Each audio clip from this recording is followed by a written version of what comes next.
Welcome back to Second and Short. It is Friday, January 12th, 2024. It is so nice to say 2024. If a whole year of doing episodes saying 2023, it just rolls off the tongue better, I think. 2020. No, I hate to be that guy, but 2023 was a tough year. I feel like It everybody's was. like, "Oh, last year sucked so bad. It's January this year. I'm going to make a new year." I've never been like that until this year. 2023 actually sucked ass. Yeah, no, it was pretty shit. But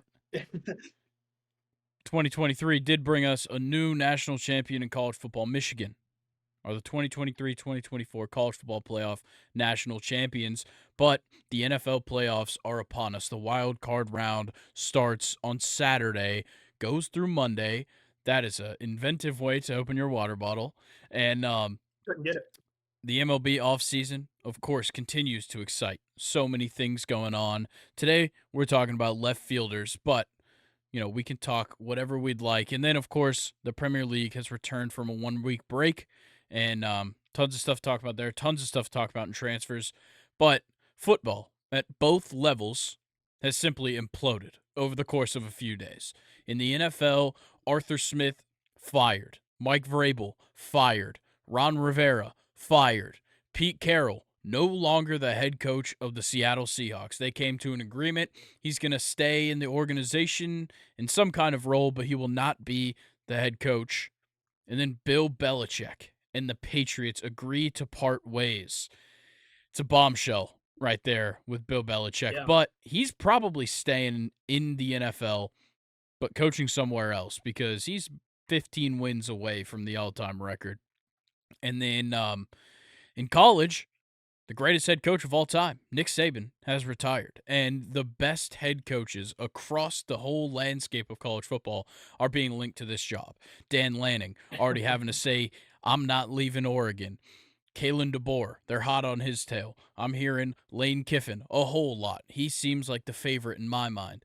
We've got talks about Steve Sarkisian leaving Texas. We've got talks about Mike Norvell leaving Florida State, which would kill me.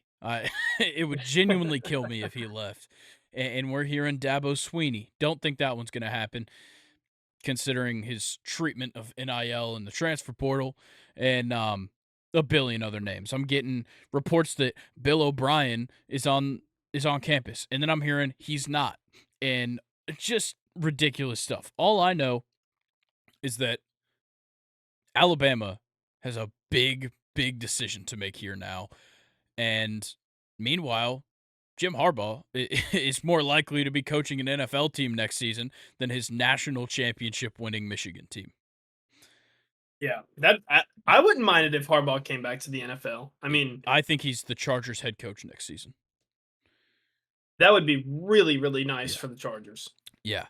But yeah, football in general, the coaching standpoint has been ridiculous. Like, so many things are changing right now in football, and to a point that we've never seen. You never see the two best head coaches in the respective levels of football stop coaching with the team that brought them to prominence. Nick Saban spent 17 years at Alabama. Bill Belichick, what? He's like 22 years in the game? 25 with the Patriots? Yeah. Like, that's that is a And substantial amount of time. even longer if you want to, think about his time with the Browns too. Yeah. That he's been around for a long, long time. Yeah, like Bill Belichick was the head coach of the Patriots before I was born. Yeah, same. It's You know what hurt though? truly ridiculous. The one that hurts the most is Pete Carroll. I'm It going to be does. kind It of sad to hurts. see him go. He's And I he's hate that definitely his good. He's the kind of guy he's going to be around. I know, like, what's yeah, crazy is I think he's the oldest of the bunch. He's older than Bill and Nick, I think. But he looks great. yeah, He looks great for mid-70s. yeah, he does. He He's looks still out there great, and throwing passes at practice. yeah, and taking his shirt off when he's meeting DK Metcalf Yeah, for the first time. exactly. Him and Jim Harbaugh have that thing alike. They like to take their shirts off. Um, it's just Just dudes being dudes. It really is. It really is. But yeah, this has been a ridiculous time when it comes to coaching because, like, people are talking about NFL guys moving to college and college guys moving to the NFL. like all of this is kind of running together. All these NFL coaching changes, all these college football coaching changes are just overlapping, and it's been a fun time to be following guys like Pete Thamel and Adam Schefter right now on Twitter because Oh yeah. it is genuinely overflowing with news and reports. Like Alabama's already losing recruits. It's crazy. Damn. It is insane. Wow. So yeah, we'll just have to keep monitoring the situations across the nation for everything. But for now, our main focus is the NFL wild card round. Super wild Woo! card weekend is upon us. That's what they're calling it. That's what we'll call it. These games are insane. This is script writing at its finest. Genuinely. You Yeah. have some ridiculous matchups here, and they seem to have been written in the stars. But we'll start with Saturday's games. Two of the most exciting stories in the NFL this season go head to head. Joe Flacco, possible coach of the year, Kevin Stefanski, and the Browns head to Houston for their AFC wildcard matchup with the Texans and CJ Stroud, the rookie quarterback sensation, the offensive rookie of the year, and DeMeco Ryans, another potential coach of the year candidate in the NFL. This has been two teams that have been amazing to follow this season. And Oh yeah. honestly, I don't know who's going to win. Cleveland's a 2-point favorite going into it right now. But also Cleveland's 3-5 on the road, Yeah. which is Yeah. unbelievable considering how they've played down the stretches, especially with Flacco. Like they won versus the Texans on the road with Flacco just a month ago. Yeah. And actually, I think Flacco's only played one away game Yeah, he's with been the lucky Browns, and that was enough. that game against Houston. And then of course they, I just can't believe Or the he Browns played ended up. the game versus the Rams that they lost. Okay. So, but just going back to what I was saying, I cannot believe that the Browns in Week 18 found themselves in a position to not start their players Yeah, with everything that they dealt with. yeah, That's incredible. yeah. After Jeff Driscoll Absolutely started incredible. that last game, they started 5 quarterbacks this season, and they went 11-6. Yeah. That's insane. Yeah. But what the Texans Yeah. have So I done is just as crazy. A team that had the second overall pick, real close to having the first overall pick, but Lovie Smith kind of won that game to fuck over that organization for genuinely kind of giving them a shit deal. But yeah. like this Texans team started off 0-2, but a lot of people believed in them early because of CJ Stroud. Then they start stringing some impressive wins. The Jags, the Steelers, blowing both of those teams out. And then they lose to the Falcons, who at the time, Falcons were a pretty good team to look at. But you get an impressive win over the Saints, and then another bad week, and they lose to the Panthers of everybody. And then they go on a great win streak, getting wins over the Bucks, the Bengals, the Cardinals, a loss to the Jags, which was kind of brutal, a win over the Broncos, who at the time were just the team to beat. They were the test to see if you were a good team. And then you lose to the Jets in embarrassing fashion. Yeah. Like truly ridiculous. You get the win over the Titans, obviously the loss to the Browns late in the season. They finish it out with 2 big wins, and they end up winning this division of all things. Wild. Yeah. The two stories coming out of this game are insane. Yeah, and honestly, I really don't have much else to say. It's just that, like you said, the script writing is perfect for Wild Card Weekend. These are two very similar teams that maybe not, they've dealt with different adversity. I would say the Browns Yeah. with injuries and the Texans just kind of, maybe not finding consistency. Really, kind of underratedly, it's not talked about a lot, but like no run game for most of the season until Devin Singletary, just such a probably below mid running back coming out of nowhere and actually showing up for him. Yeah. And I really do think that Devin Singletary's run game for the Texans has kind of been a really, kind of a difference maker for them because it added another element to that offense, took a lot of the pressure off CJ Stroud. And yeah, they look really good right now. Both these teams do. Yeah, they do. The Browns are a little bit beat up, but the same goes for the Texans. Grant Delpit goes on the injured reserve ahead of this game. Once again, Dustin Hopkins is going to miss this game, their kicker.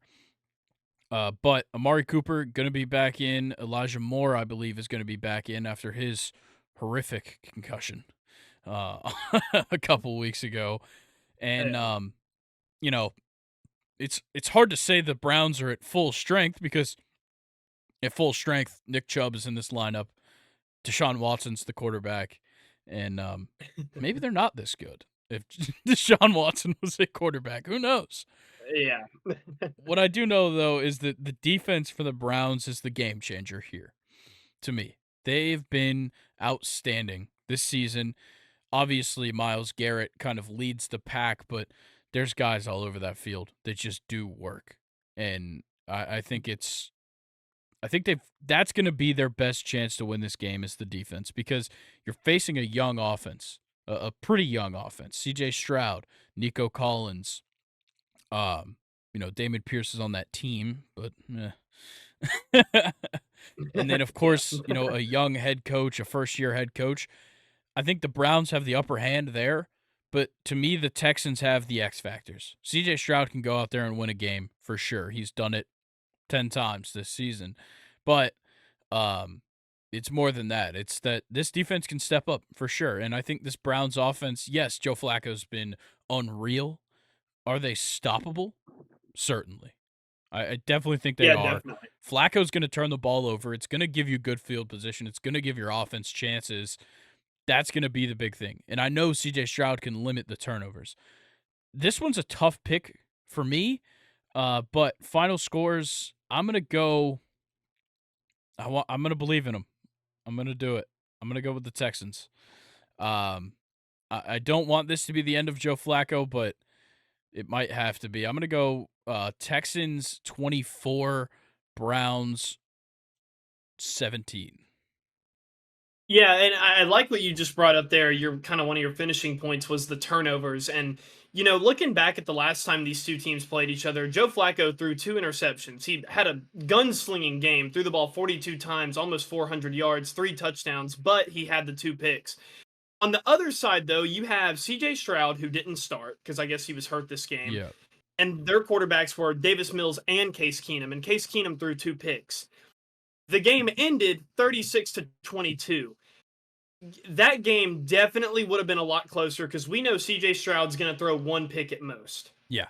But, then you take into account it is the Browns defense. They're not, they're not anybody they're not just some run of the mill, regular NFL defense. This is True. like top 2, top 1 defense in the NFL. So I hate to pick them, but I think they're going to keep rolling. I think it's going to be the Browns, and I'm going to go 28-21 Cleveland. Okay. Well, then let's get into the game on Saturday night on Peacock exclusively.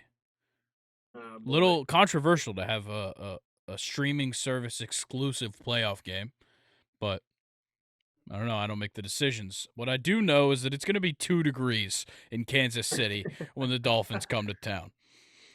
Yeah. That's absurd. 2 degrees ain't fun, man. Yeah, and that might be the difference in this game. It might be because the Dolphins are a fair weather team for sure. And look, the Chiefs, obviously, nobody's really ever played in 2-degree weather. That just doesn't happen, simply.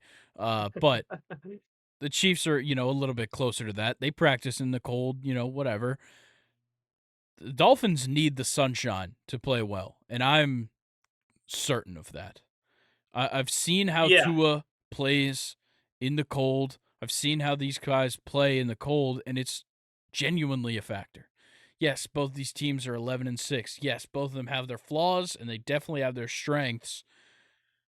But this outside factor is definitely a big part of it. I don't think it's going to be snowing, but even in the sun, 2 degrees is fucking cold.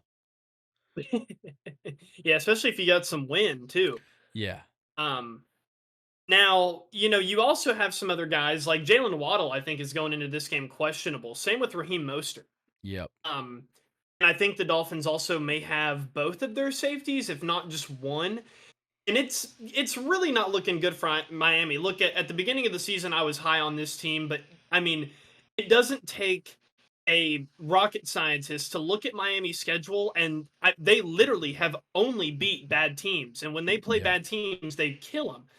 Miami's last two games, though, I would say are crucial, very telling games of how you're going to fare in the playoffs. You had the Ravens and then your division rival in the Buffalo Bills.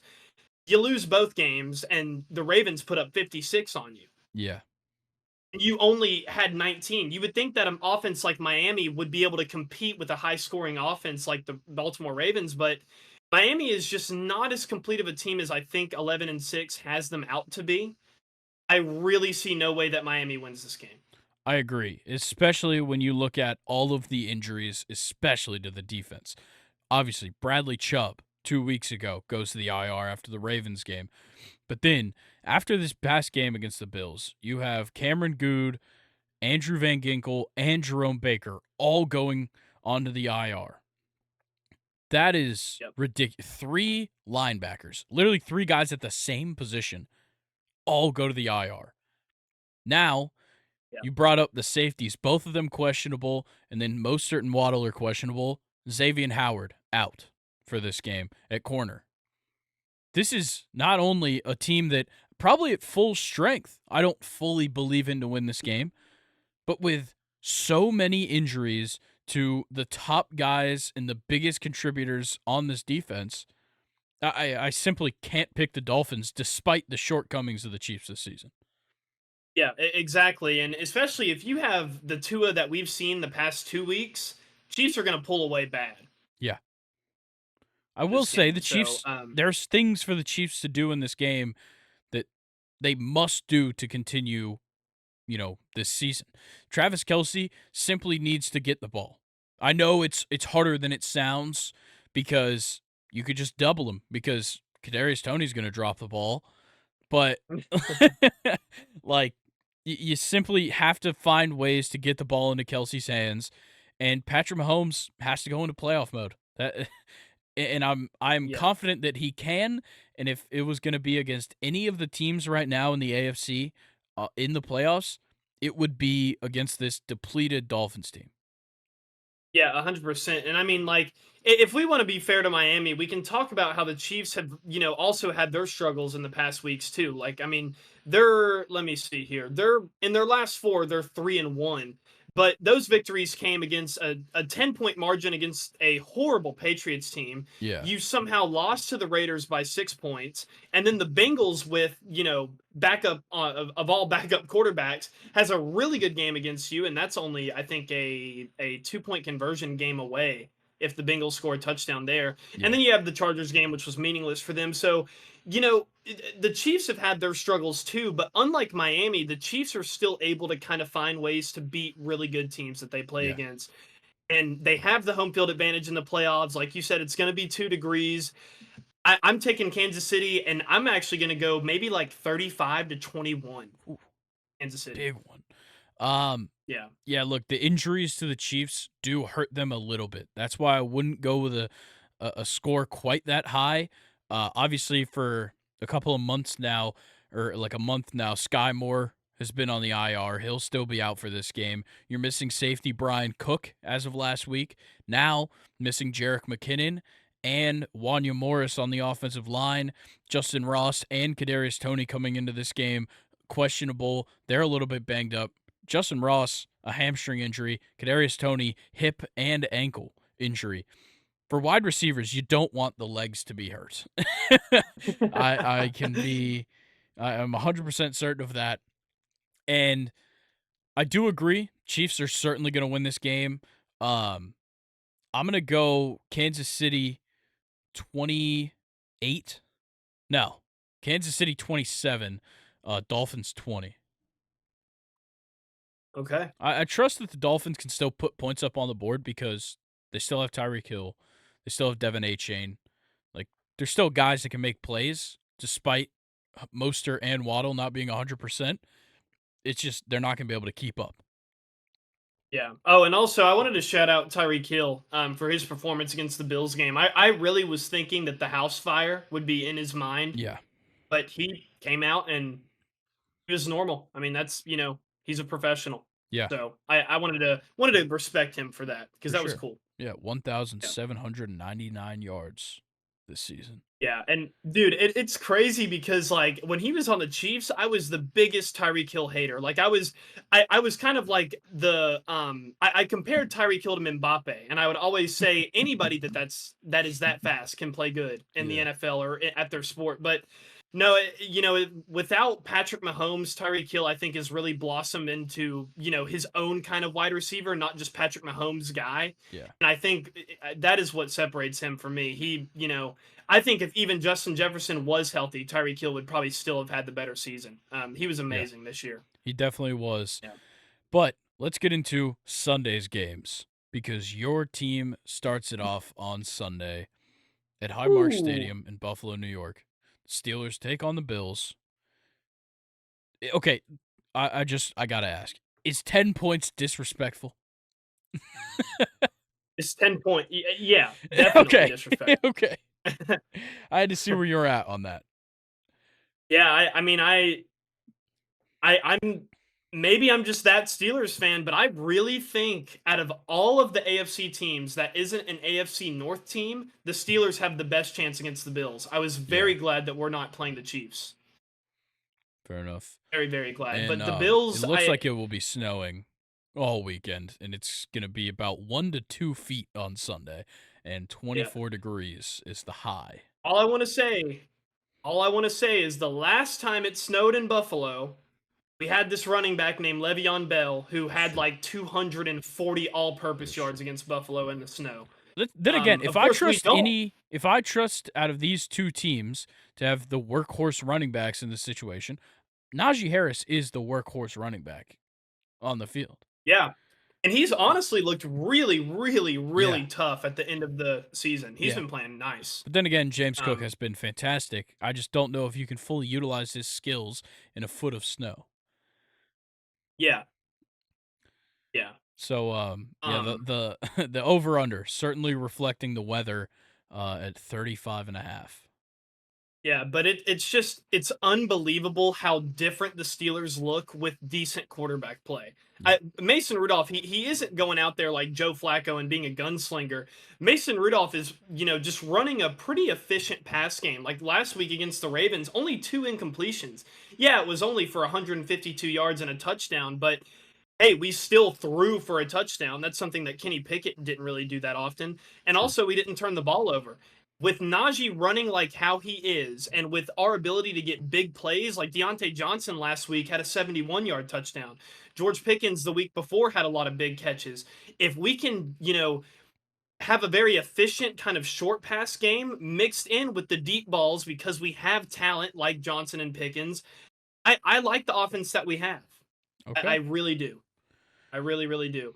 But the biggest factor, and I don't care what anybody says, this is truly the biggest factor going into this game for the Steelers is there is no TJ Watt. Yeah. And we all know what the Steelers record looks like without TJ Watt. It's not good at all. Yeah, I was about to bring that up. And with That's the big thing. exactly. And with Josh Allen's style of play, you would think that TJ Watt there would, be a complete difference maker. Josh Allen is a risk taker. TJ Watt eats off of risk taking quarterbacks, players that are going to try to get out or just throw crazy passes. Now, I'm not saying that TJ Watt is all of our defense, but he's by far the biggest factor. He's defensive Yeah. player of the year in the NFL, in my opinion. And not having him in this game could honestly be the sole reason that we lose. Yeah. I'm gonna have to agree with you there because it's truly a game changer for that defense. It changes everything. Changes the approach. It changes the amount of pressure you can actually throw at Josh Allen. But I think this one once again comes down to the run defense a lot. Um, which of course TJ impacts for sure, but of course he's known as a pass rusher. Um, I'm still confident that the Bills are probably going to win this game. Um, but I think it gives the Steelers a better chance, at least the conditions. Um, like if it was clear, if there were clear conditions, I think the Bills would run away with it without TJ in there. Um, but with the snow, I'm going to keep the Steelers pretty close, and I'm going to take the Bills 17, Steelers 13. Ooh, okay. Well, listen, I'm still gonna ride with the Steelers. It's such a bummer that TJ Watt's out because I know that that's gonna be a game changer going into Sunday.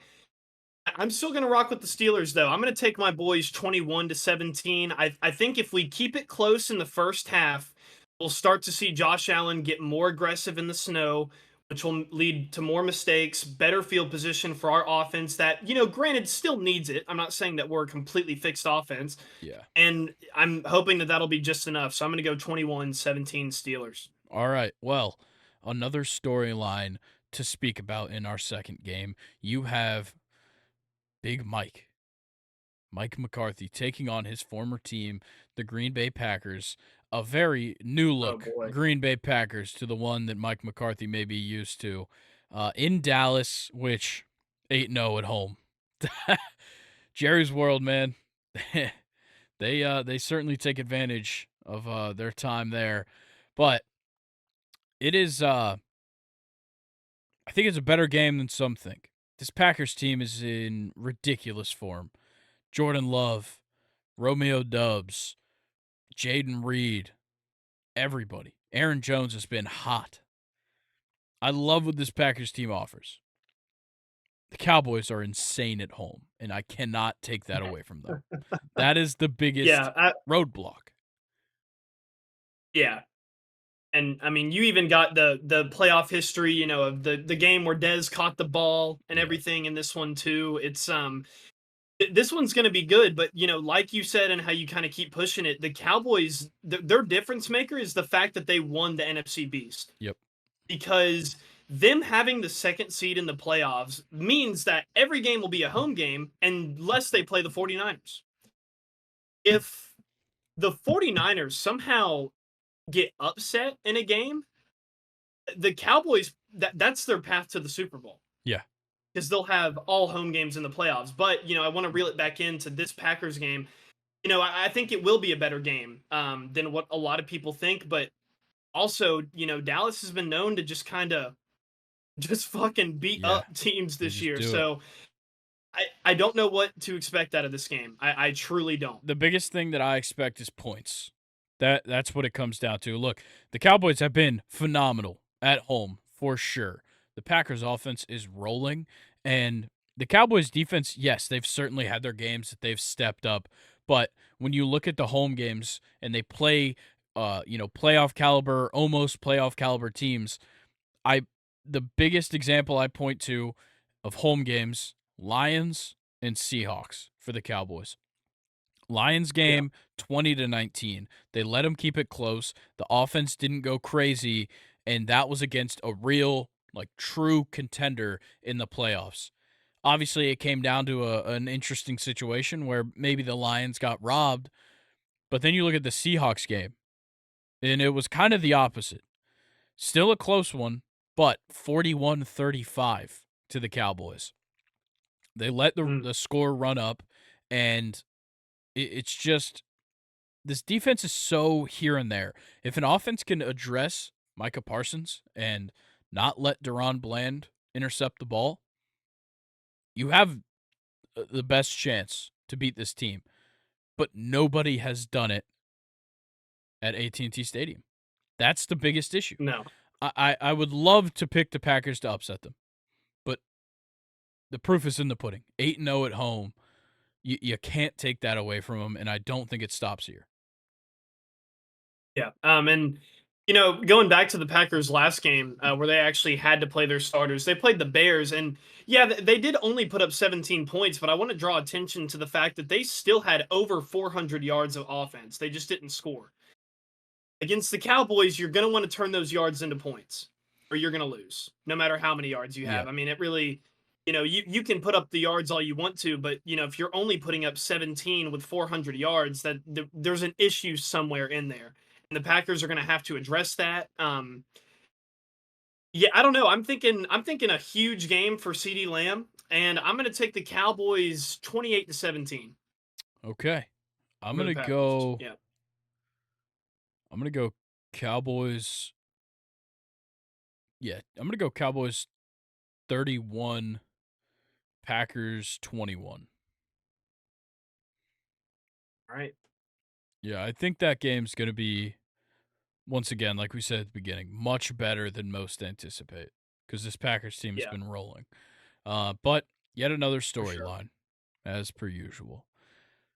Matthew Stafford heading back to Detroit to play against the Lions in their first home playoff game. It couldn't have been written better. Goff No. versus Stafford. They got traded for each other. Stafford goes and wins them a Super Bowl that Jared Goff couldn't. And yeah, look, the Lions are a beast. They are hard to handle this season. And people want to come watch them. I think the home field is going to be a big deal for Detroit. $372 right now to get in the door at that game. Mm, There's not damn. another game over $103 right now. What? Yeah. Damn. Yeah. This one means a You lot know to the what? city of Detroit, and I think the players and the Yeah. coaches totally understand that. That's going to be their biggest asset. The fans in those stands at that game are going to be what wins the Lions this game. Obviously, they have the players and everything like that to contend with the Rams, but Jared Goff, Amon-Ra St. Brown, the two-headed monster of Jahmyr Gibbs and David Montgomery in the run game. No Sam Laporta because he got hurt, but I'm still not going to take it away from him. They have so much talent on the field as well on the defense that I didn't even bring up, and I just think the Rams don't quite have enough. Yeah. Um, yeah, I think one of my favorite storylines to come out of this game was I don't know if you heard about this, but there was a Lions fan trying to ban Stafford jerseys Yep. for this game. And Stafford's wife actually tweeted like that she was really hurt by that because like they spent so much time there and they really felt like they were a part of Detroit and Detroit citizens, and now you kind of have the fans trying to ban his jersey at the game, which I don't know. I don't think that's cool, but you know what, the other side of it though is I respect how hungry these Lions fans are. Yep. They don't give a shit anymore about their old quarterback because it's all about the new team, the team that's 12-5, not the Matthew Stafford that really couldn't get them to the playoffs, even though he Yeah. had Calvin Johnson. Of course, they had other issues too, but still. Um, Going to kind of a prediction in this game, though, I like the LA Rams if Stafford doesn't turn the ball over and Kyron Williams has another like multi-touchdown Yeah. game. Then it's going to be super super close. But Stafford, very underratedly, I feel like has thrown a lot of interceptions this year. As much as he's been good with getting a touchdown here or there, and I feel like his completion percentage isn't that bad. He throws for a lot of yards usually. He's been throwing way too many picks with Puka Nakua, Tyler Higbee. You have plenty of weapons there. I feel like you Yeah. should try to limit the turnovers. Cooper Cup. Um, but that's just kind of me trying to give the Rams a chance in this game. The Lions are just a way, way more complete team, but I think Yep. the Rams can keep it close. I'm going to go, man, this is tough. I'm going to go 31-28 Lions. High score. Wow. Okay. Um, Yep. I'm gonna go a bit lower, and I'm gonna take the Lions 27, Rams 21. Okay. I think being in Detroit is gonna get in Matthew Stafford's head. I think that's gonna be a Yeah. problem. It might. I think so. Definitely Well, might. let's get into the final game of Wildcard Weekend, Monday night on ESPN, Eagles Bucks, a game that I'm gonna be honest, the Eagles might lose. The Eagles are definitely I'm losing, predicting actually. it. I'm going to go ahead and say that. The Eagles are going to lose. They are Yeah. so fucking dysfunctional, and we've talked about it over the course of the past couple of weeks, but that loss to the Giants certainly didn't help. anybody's, view of this team. Yeah, and I don't really know where the dysfunctionality is coming from I because think it as a comes up at the fan of top. not, I think it's the coaching. but who wouldn't like Nick Sirianni though? A lot of people. I feel like he's a fantastic He coach. seems like a bit of a cornball. Cornball. Well, I don't know. He to me he seemed kind of like a just a solid players coach. From all that I've seen of him, I really thought that the players liked him, Maybe. but that doesn't really seem to be the case anymore. And yeah, I really, really think Tampa is going to get the best of them. They I they do. are just so much more of a cohesive group, and I feel like they're pretty cohesive in comparison to the rest of the NFL. I really feel like this Tampa team, they're all in it for Tampa. Yeah. They're all in it for the Buccaneers, and you have a lot of vets that have been there for a while. Guys that have seen playoff games like Chris Godwin and Mike Evans. They had Tom Brady at one point. They definitely know what it's like to be Yeah. here.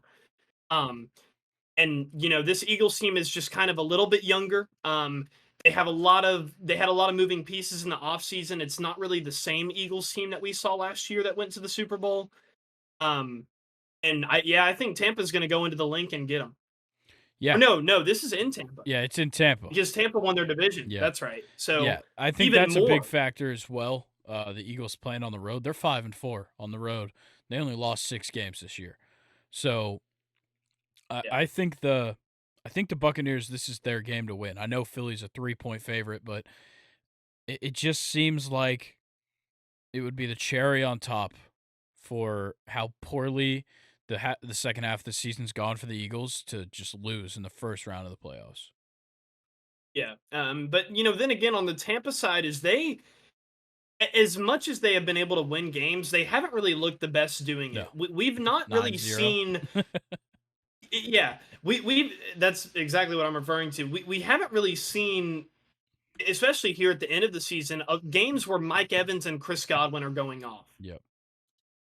Like I feel like you've had Mike Evans kind of like just getting under 5 receptions pretty consistently here recently. And last game I'm looking at it now. Mike Evans 3 receptions on 8 targets for only 22 yards. That's not that great. And Baker Mayfield didn't have a lot of passing yards either.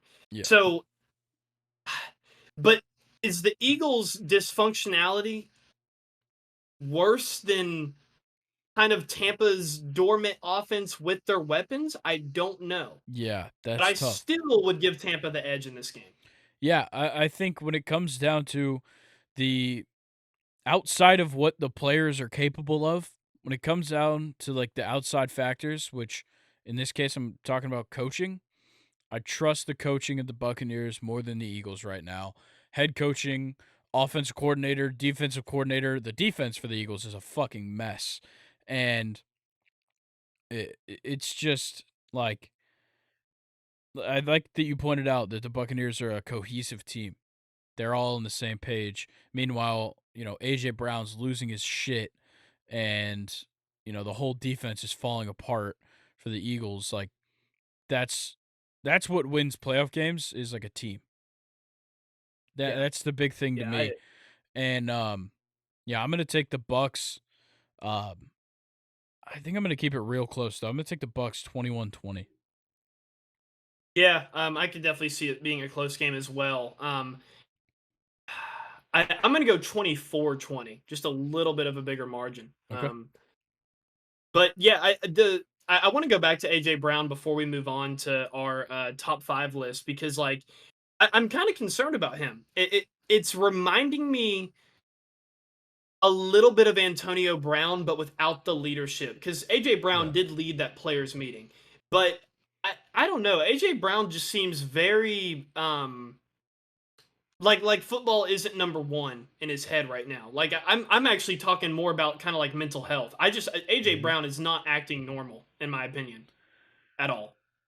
I He's I just don't been know. weird. Yeah, it's definitely been weird. I don't want to assume things about the guy, and what's happening off the field, but it's definitely been weird. I think it's also just out of frustration. The offense has done, Yeah, all they can.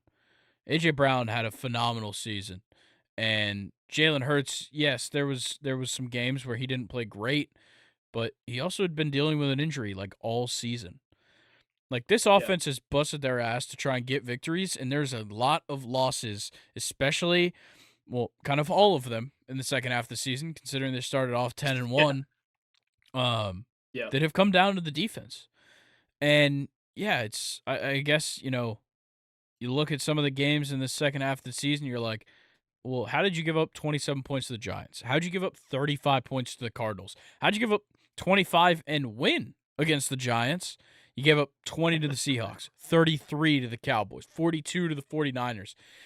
And it's like every single time it comes down to the defense either all game getting beat or not being able to get the big stops at the end. So I understand A.J. Brown's frustration because if I was an Eagles fan, I'd be frustrated with this defense and the leadership of the defense. Like Desai was the coordinator coming into it, and nobody had anything bad to say until they were losing. But even when you look at their wins, they gave up a lot of points every single time. You got to win over. I mean, Look at the look at biggest what example: the 2 games against the Commanders. that's exactly what I was about to say. You gave up 31 points week 4, and then a few weeks later, you give up 31 points again to that Commanders offense. I know Sam Howell on a heater at the time. He was throwing for a ton of yards. It doesn't matter. That's not a factor here. But they also had games where they stepped up. They gave up only 11 points to the same Buccaneers team in week 3. They gave up only 17 points to the Miami Dolphins just weeks after they scored 70. You gave up 17 points to the Kansas City Chiefs. But the way that this whole team, coaching-wise, has fallen apart here at the end of the season is detrimental. Yeah. Yeah, So, especially when you're a highly touted or yeah, kind of was a highly touted playoff team. Like your season's not over. Like no, it's one thing to have all this turmoil whenever you're like, oh, we're not going to make the playoffs. But I just can't believe that these are professionals here. yep, And if there is one time that you want to try to work out all your kinks and all your kinks kind of become public, I guess it's not this time. And to be quite honest with you, the Eagles don't deserve to win a playoff game. They agreed. they do not deserve to have their season continued. If anything, it probably would help them more to just get the hell out of the playoffs and Yeah, start fixing shit. yeah, But of course, I know that's not what Eagles fans want, and I feel bad for them too. It's not what they deserve. But the Buccaneers are going to win this game. yeah, I agree. Also, fuck Yeah. Eagles fans because they're also Phillies fans. Um, all right. Well, that is Super Wild Card Weekend, and then we got the divisional round next week. So yeah, things are heating up, man. It's one of those like, you know, I'm glad we're getting to that point, but I hate to see it go. You know? Yeah. And can I just have a message from Mike Tomlin, please? Yeah, please. All right. Hi, Mike. This is Luke. You don't know me, but I've been a fan of yours for a long time. It's been quite a long time since I've seen us win a playoff game. I think I was definitely still in high school. Now I'm about to graduate college. Um, Now that we're in the playoffs, let's just get one game. I'm so tired of just being bounced right out of the playoffs. Like, Ben's last game, we crawl into the playoffs. The Chiefs send us home. I think our last win was a win against the Chiefs, actually, where we only kicked field goals, and that was like in 2016 or 17, I believe. I need a playoff victory. It's been too long, and yeah, thank you. Nice. That was nice. Dude, I swear if we go out first game again, ugh, that'd be brutal. Actually, you know what? Since we're doing this, I'd like to give a little statement to Rich McKay, the Falcons CEO, and our new president, Greg Beatles. I don't know anything about him. Nice. This is really for Rich McKay. Okay. Take your fucking head out of your ass when it comes to these fucking head coaching decisions and let the GM have a say. Let Terry Fontenot have a say in this fucking hiring process. He should be leading this. You don't know jack fucking shit, and you've showed it with the hirings and all of the decisions you've made with the Falcons. And same goes for you, Arthur Blank. I know you fund the whole thing and your endless pockets pay for everything for the Falcons. I don't give a fuck. I care about the football being played. I don't give a fuck if we're playing at, if we played all of the football games on a grass patch in the middle of Piedmont Park, I would not give a shit. I care about a good head coach, good players. That's what matters. So if Rich McKay and Arthur Blank fuck this up again and we hire somebody that does not have the experience that makes them a head coach, Arthur Smith, they can fuck right off. Obviously, Arthur Blank's going nowhere, but Rich McKay needs to lose his job if we have to fire this coach within the next 2 years. Yeah, I completely agree. And if I'm a Falcons fan, I want Mike Vrabel because that was a head Agreed. coach that shouldn't have gotten fired. Mike Vrabel's the guy. Yeah, 100%. I'm hearing way too much about Bill Belichick. I don't know how I feel about it. I don't think it works with like the culture we've built in Atlanta for this team and like everything that surrounds it. I don't think Belichick works. And maybe that's just 28-3 living in my mind forever. But damn. I don't know what it is, but I just don't think Bill Belichick fits the mold of the Atlanta Falcons. But I think Vrabel does. Can we? I know that we need to move on, but can we? Let's ask this question: is Bill Belichick going to be too much of a culture shock to even go to a different team? No. Because, when you hear about the Patriots, you think of like military, like you come here to win. You don't come here to have fun. I have a feeling that, in 2024, in today's age, a team that's never had to, necessarily deal with that, especially for a long time, like they haven't had a coach like that for a while, it may not work out depending on where he goes. I think there's 3 teams that know. it works for, and they all need a head coach. Commanders, Titans, Raiders. Okay. Those are the ones that I think Belichick works. That's fair. So, I don't know which one would be the best place. I know Eric Bieniemy would be pretty mad if the Commanders hired Bill Belichick. Yeah. But, yeah, I think those would be the 3 teams that he works the best for. Yeah, that's fair. But you want Vrabel over Belichick, though. 100%. Yeah, that's a good man. Yeah. I love Vrabel. Please bring me Vrabel. All right. It is time for MLB. So, we won't be going over all the crazy deals that have happened. Nothing insane. Shota Imanaga signed with the Cubs, but we'll go more in depth with that on Monday with Colin. For now, let's talk about our top 5 left fielders in 2023. So, for the outfield, we've lowered the minimum games played in that position to 60 games. So you only have to play 60 games in left field because, some guys start all over the place, namely probably the guy that's number 1 on both of our lists today. But without further ado, who's starting it at 5? I got it.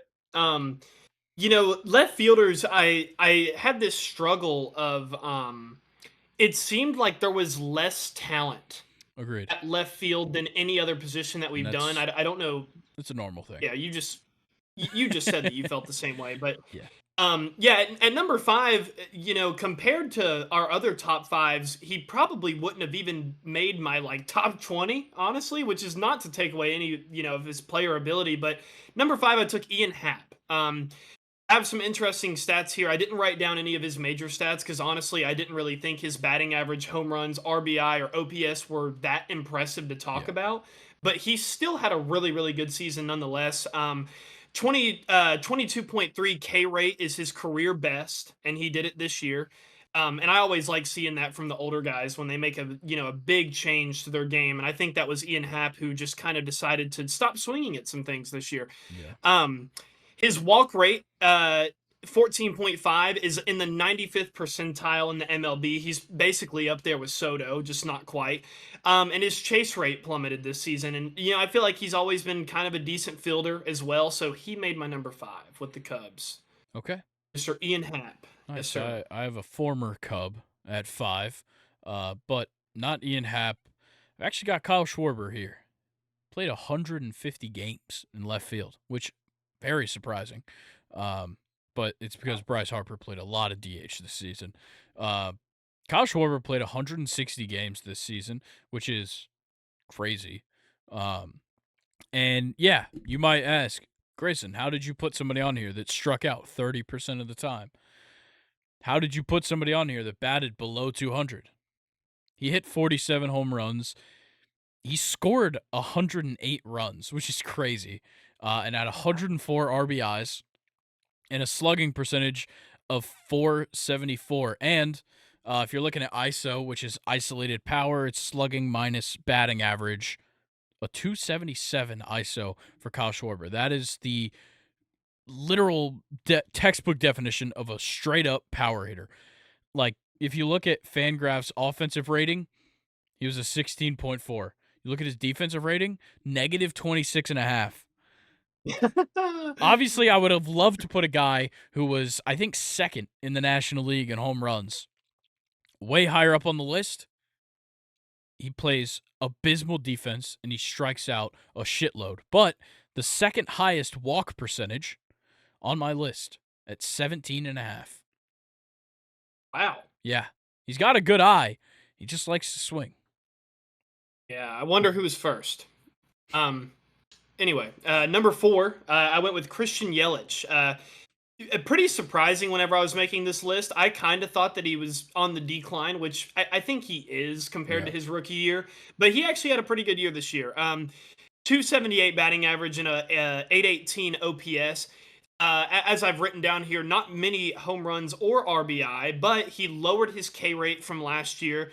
And StatCast base running actually valued him at 98 in the 98th percentile of base runners, which is not someone that I would really consider a good base runner just off of how he's built and his, just speed in general. But, he's very, very good at it, which I guess is all that matters. And his barrel rate increased from last year. So I took Christian Yelich at my number 4. I like that. I actually went with Steven Kwan of the Cleveland Guardians. I love this kid. He is awesome. Love that. He is literally obviously he plays left field. He is a Luis Arias in the waiting. This is the kind of guy that just puts the ball in play, and he's going to have some seasons where he gets real fucking lucky. Because this season, his BABIP was a 294, which is pretty brutal, considering What's that stat? Batting average on balls in play. BABIP. Okay. Gotcha. Was a 294, and considering his average was a 268, on base percentage a 340, he doesn't walk, he doesn't strike out.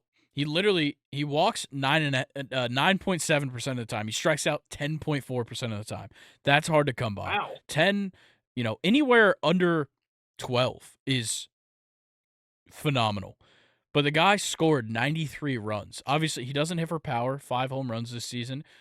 He had nobody to hit in because he was the leadoff hitter on a shit team. So he only had 54 RBIs, but the guy scored runs. He stole 21 bases, and he managed to have a slugging of 370 without any power. Now, this guy is genuinely fantastic. He's the only plus defender on my list in left field. And yeah, he came in at number 4. I love Steven Kwan. He's a great young player. And just to add to that, because I know we normally do our honorable mentions at the end, but he was my honorable mention, and I have some stats to add to that. To go along with some of the things that you said, he actually was first among left fielders in contact and strikeout rate. Yeah. Which makes a lot of sense for some of the things that you talked about. So I'm going to move on to my number 3, one of my favorite players all season long, Randy Arozarena. Damn, how could you be more fucking, what's the word I'm looking for? Just exciting in general. Randy Arozarena. 254 batting average, 23 home runs, 83 RBI. He improved his walk rate, chase rate, and swinging strike rate. So he essentially had one of the best seasons of his entire career, and that's why I picked Randy Rosarina at number 3. Another young guy. A lot of young guys in the Yep. MLB doing well. Yeah, I like Randy. He's my 6, personally. Just Okay. because like he does everything well, and he doesn't do anything at just the top level. Like he's a great player, but he's not quite the best at much. And that's my only issue. I love watching him play. The moments that he has are fantastic. He just doesn't dominate. And that's what, at least, in some category, people on this list dominate in something. But my number 3 is Christian Yelich. I valued him pretty highly here. Um, you got a relatively high walk percentage at 12.3, which isn't too bad for him. A relatively high K percentage, but he's a lefty, and he definitely swings for launch angle sometimes. He definitely finds himself doing that quite a bit. But 19 homers, definitely not bad for him. 106 runs, 76 RBIs on a pretty bad team, and 28 stolen bases to tack on top of it. The 447 slugging is great. The 370 on base percentage is fantastic. And yeah, I just think Christian Yelich had a great year. Yeah. Okay. I like that. I like that. So now we get into two of the greatest players of all time, basically. My number 2, I really wanted I to don't know make him about number that. 1, but well, I just feel like in this list in particular, they Yeah. are head and shoulders. They're feet above everybody else. Yeah. And my number 2 is Juan Soto. He had the most home runs, the most RBI, the Yeah. highest slugging percentage, and the highest OPS on my list. Um, Once again, 18.6 walk rate. The 4th straight season of having the highest in the MLB, which is just ridiculous at his age. He's just an enigma, man. I don't get him. And his F WAR was a 4.8, which was a major improvement from last year. And yeah, that's all I have. I took Juan Soto at number 2, and now he plays on my team. Yeah, that is true. Yeah, he's in my number 2 as well. Like, to have a guy that walks almost 20% of the time is unbelievable. There's not a player in the league, honestly, in the last probably 20 years that has walked or has had as good of an eye at the plate as Juan Soto. It's genuinely ridiculous what he does on a yearly basis. Like this guy, this season, he played 162 games. Last year, he missed a decent amount of games and led the league in walks. Like, Yeah. that's ridiculous. And when you look at one of my favorite stats to look at with these guys is Fangraph's offense statistic, which is batting and base running combined, above average, whatever. He's the highest on the list with a 44, and he only batted Yeah. 275. That's genuinely amazing. A WRC plus 155, 55 points above league average is crazy. A slugging 519 slugging for a guy that walks a shitload and strikes out a shitload. Yeah. um, he's genuinely a ridiculous player, and you just throw on top of it the fact that he had 109 RBIs, 97 runs, and 35 homers. It's a fantastic season by all measures. Can you try to explain to me how Juan Soto is that much better than everybody else at walking? Like, what makes him different? He's just got an eye at the plate, and people know that you can't just you can't throw a ball down the middle to Juan Soto. He had 35 home runs this season, but it's the extra base hits. It's the ability to just stand in the fucking box, have a good eye for the strike zone, and be kind of mentally imposing on a pitcher. He's got the Soto shuffle, which is, whatever you want to say, but I think it's genuinely just his ability has kind of scared people away from, giving him something easy. So is it just a rare combination of not only a good eye, but also just a Yeah. ridiculously dangerous hitter? Yeah. So yeah, so it's not like you want to throw to him, but also if you don't throw to him, then he's not going to swing. Exactly.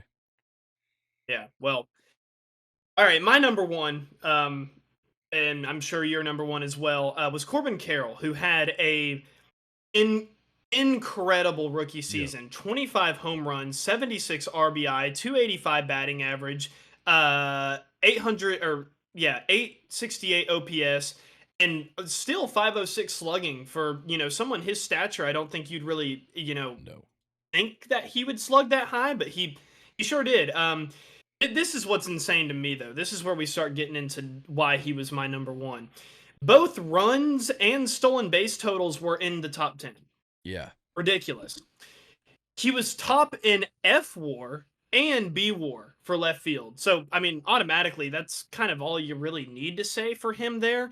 But on top of that, he was a rookie. And on top of that, he made a World Series appearance and was pretty decent in the World Series for the Diamondbacks. Yeah. Corbin Carroll, hats off to you, man. It was an amazing season, and you were my number one at left field. Yeah. I'm gonna go real deep on Corbin Carroll here.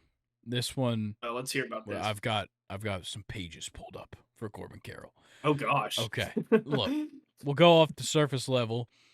155 games played as a rookie, phenomenal. He moved himself up and up that lineup immediately. Like, he played, I think, 30 games last season. He was great. I don't think a lot of people saw this coming out of it. 25 homers, 116 runs. That's 7th in the MLB amongst everyone. 116 runs scored is fantastic. 76 RBIs is great. 54 stolen bases is amazing. Mm. And yes, the walk percentage is low, the K percentage is high. He's a young player, and he just kind of likes to swing the bat. And obviously it worked out for him. He batted 285. That's the highest on my list. He had an on base at 362, a 506 slugging, which was second on my list. Easily the best base running statistic by Fangraphs, a 15.8, and he had the highest FWAR of the list at 6.0. But when you look at the StatCast, the percentiles, the guy isn't over 74% in any percentile for batting, and he's that good. Wow. Yeah. His highest percentile is expected batting average in the 74th percentile. But when you look at fielding, range for outs above average, 85th percentile, and the big number, sprint speed, the 99th percentile in sprint speed for Mr. Corbin Carroll. He spreads the ball all over the field. He is simply the opposite of your pull hitters. He's a lefty, and half of his home runs went to left field. That doesn't happen. Especially when you're 5'10", 165. That does not happen. Yeah. He's genuinely a ridiculously good player. He, I think he led the league in WOBA, weighted on base average. But the kid is Woba. genuinely ridiculous. He hits everything well. Like, pitchers threw him 1,300 fastballs this season, and against the fastball, he batted 295. Damn. Yeah. He batted 297 against breaking balls. He batted, 238 against off speed, but that's in a much smaller sample size. You're kind of screwed there. But yeah, he's genuinely. He only had a 19% whiff rate on fastballs in 2023. It's just like it's ridiculous. Like, what if Corbin Carroll over the offseason was able to gain 20 pounds? Yeah, It might exactly. make him slower, but a lot of guys are still fast at like 5'10, 5'11, Yeah, 180. he should talk to Barry So Bonds. yeah, Barry Bonds, I think, could was help him out very. with that. Oh yeah, Barry. Oh, I get the joke now. Yeah, I just pictured Barry Bonds like when he was younger. yeah, I recently saw that picture for the first time, and I was like, huh, yeah, he definitely knows yeah, about the gym and probably some other things as well. yeah. But He knows about needles, yeah, definitely. he's not scared of them at Yeah, all. he also knows, having to go up like a whole inch in hat size. Like, he used to have a Oh normal wow, sized head, and like he's got to be rocking a good 8.5 now, which is a ridiculous size. I wear a 7 5/8, and that's like kind of big. damn, wow. Yeah, ridiculous. You gotta go look up before and after pictures of Barry Bonds' head if you haven't. Obviously, before and after steroids is what we're talking about. Yeah. But yeah, Oh man. that's a list right there. Top five Well, I'll flip next it over week. to Center you. field. Do you have any honorable mentions at left field? Yeah, Ian Happ, who was on your list. Randy Rosarena was like the number, like he was number 6 for sure. Yeah. Um, those are my two primary ones. Austin Hayes of the Baltimore Orioles, very good season for him. Yep. There's a few others. Let me pull back up my list. Sorry. Let's see. Technically, Jordan Alvarez is considered a left fielder. I don't put him in this bunch. Yeah, he Um, played too much DH. I was thinking of him too. yeah. Nolan Jones for the Rockies, very good young player, had a good season. Didn't play too many Yeah. games, 100 games. Um, Brian Yeah. Reynolds wasn't too bad this season. Um, kind of got overshadowed by the fact that Pittsburgh really fell off a cliff. And then if I want to give a defensive shout out, Dalton Varsho, amazing defense in his first year in Toronto. All right. I like it. Also, Evan Carter. He only played 23 games this season, but Evan Carter is he's gonna be on this list next year. I guarantee it. Oh, the Cubs guy, right? Rangers. Oh, okay. No. Oh, yeah. That's the guy that we were talking about in the postseason that Yeah, kept going ridiculous, right? yeah, Yeah. yeah. That guy's gonna be on this Yeah. list next year. I guarantee Yeah. it. All right, Well, it's time for some soccer. Feel as though it is time for some Premier League soccer. So let's start off. unfortunately. There's only a few matches this weekend. So Friday we have Burnley Luton. Obviously, there's nothing to talk about there. But Saturday, Sunday, we've got some good games. So let's start. Your Chelsea takes on Fulham at Stamford Bridge on Saturday. How are we feeling? After the Middlesbrough loss in the EPL Cup, I really don't know. Yeah, Cole Palmer actually lined up as a striker in this game, and he did have a wide open miss. nice. You just can't help It yourself. Yeah, and then you have Thiago Silva, who, with him being a defender, I think the Chelsea ultras that traveled to Middlesbrough were sitting behind him at the end of the game, and Thiago Silva could hear them very pissed off at the performance from his team. And Thiago Silva walked over to the away fans and he was apologizing to them, which is something that you always like to see. Um, but it's something you want to see if your team's doing bad, but in general, it's not something that you want to see. Yeah. Your players should not have to be apologizing to the fans. And honestly, it shouldn't have been Thiago Silva out of anybody in this lineup. It should have been someone who's more Chelsea than Thiago Silva. But yeah, it feels like honestly since March of last year, I have not really been able to give an accurate read on my own favorite soccer team. I genuinely I have no idea. At any time we play, anything could happen. You could have a 4-4 draw against Man City, or you lose 1-0 to Middlesbrough. That's where we're at. I don't know if Pochettino's going to be out at the end of the I don't season. think so. I genuinely do not know what's going on. I don't think Poch is to blame just yet. It seems like they're kind of giving him a little bit of leeway with this team. Yeah. Because they are still in a position to like make it into like at least the conference league. 10th in the table isn't absolutely horrible. You guys are still in a position of moving up easily. Like, get a win this week. You're talking about being tied on points with Man U and Brighton at 7 and 8. So, things can change. Trust me, I'm going through it with Newcastle right now. Where like I need to stop like being like, okay, there's no chance. Because like there is a chance. Yeah. We're in 9th right now, but there is a chance going forward. I think with Chelsea here, once again, the injury bug's still certainly a problem. And Nicholas Jackson, I think his second yellow card accumulation suspension. Yeah. And yeah, I liked how you talked about injuries with Chelsea, because I don't think we've mentioned on this podcast about Reece James getting rehurt. And that is, Yeah. that is not the guy that you want to be consistently injured, No. especially, this season he was moved to captain. He's barely even done it because Connor Gallagher's had to I take think it he's over with maybe his been the injuries. captain twice. Yeah, but he was labeled as the captain going into the season, which Yeah. is unbelievable. And it's very worrisome that I'm thinking that we might need to look at parting ways with Reece James eventually. Yeah. And that's not something that is very good. But I want to talk about the other team as well. So Fulham been a very weird team as well. Look, their last three Prim games was a loss to Burnley, where they didn't score 2-0, a loss to Bournemouth, where they lost 3-0, but then they beat Arsenal 2-1.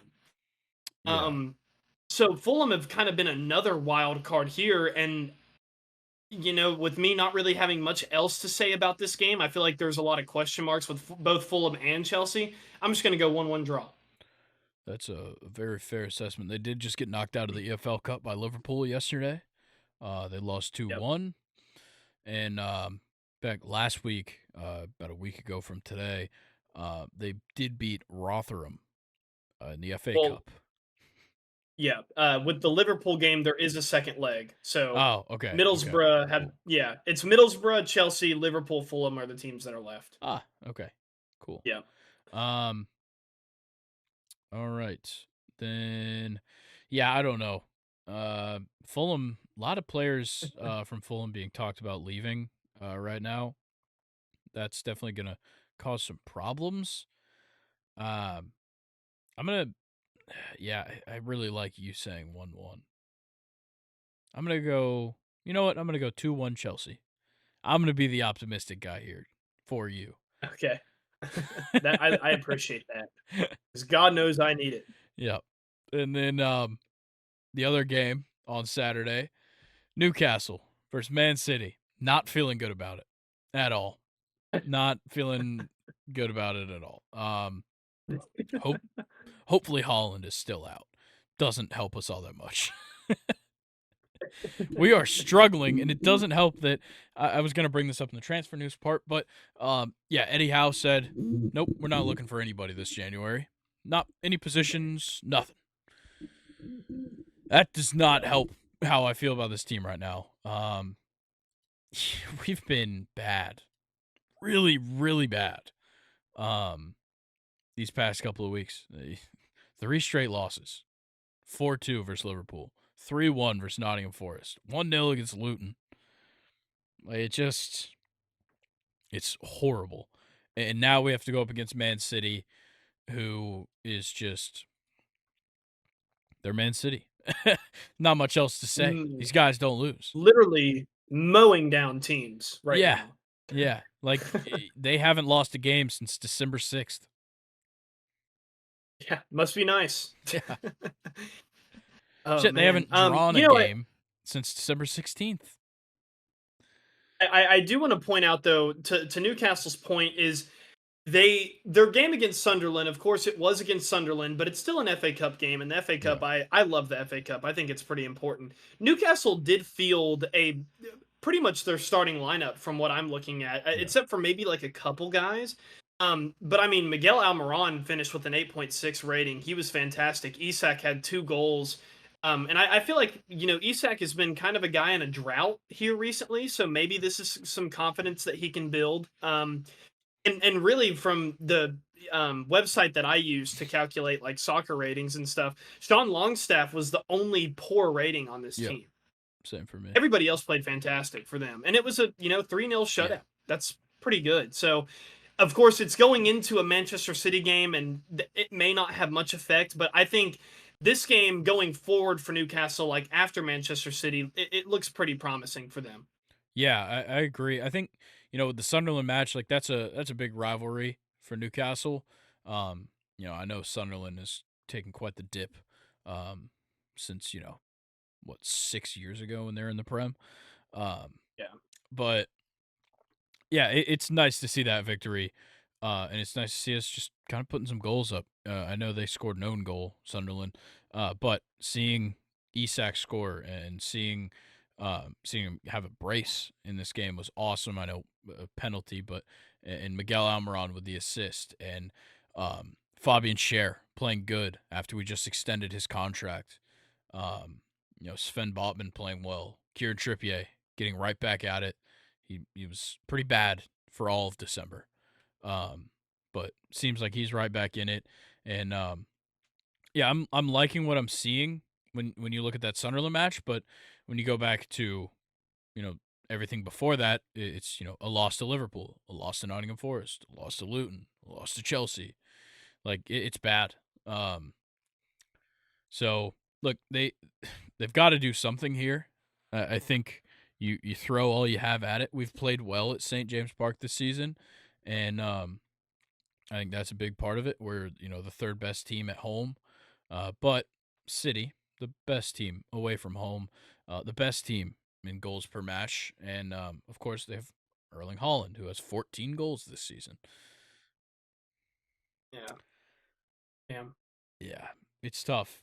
It really is. I'm going to go 3-2 City. I think Newcastle are actually going to have a really good game against City, but it Yeah. probably won't be enough, unfortunately. So 3-2 City. Yeah, I'm gonna go 2-1 City.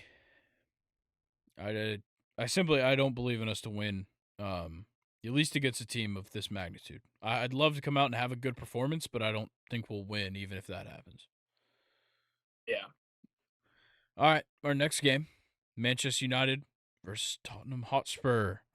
Um, this one could be interesting. Tottenham has made some good moves, but both sides have quite a few suspensions. I don't know why. Heung-min Son won't be active for Tottenham. Mm. Bissouma, Pape Sarr, neither of them. And then Manchester United missing Amrabat, Amad Diallo, and Andre Onana. Oh, man. Not Onana. Yeah, Dang it. I don't know why I don't know what he did. Yeah. Because like the last thing I knew was like he was gonna be playing like I thought he was gonna be playing in this game and then playing in a African Cup of Nations match. Oh, yeah. He was going to play like back-to-back Yeah, days. that's what I Yeah, I thought. heard about that. I don't know. But Nonetheless, both of these teams are in a weird spot. Um, Tottenham, a lot of stuff going on in the transfer window for them. Manchester United, not quite as much. Jadon Sancho's gone, but what does that affect?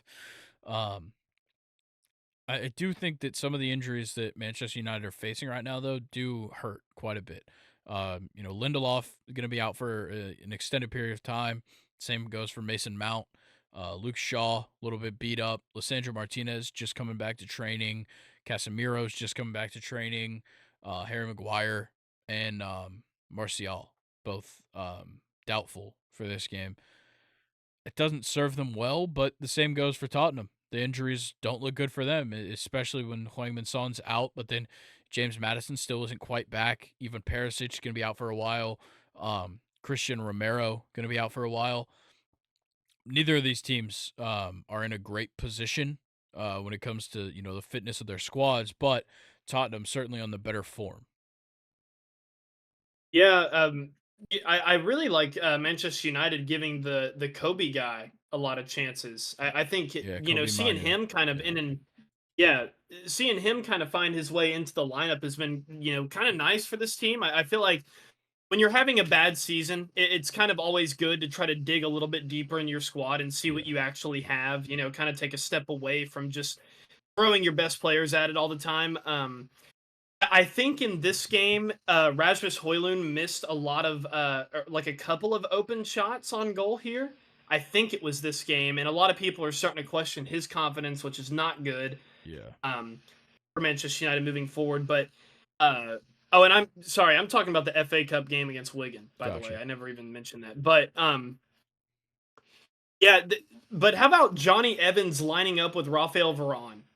That was their center back pair. Totally forgot about Johnny Evans.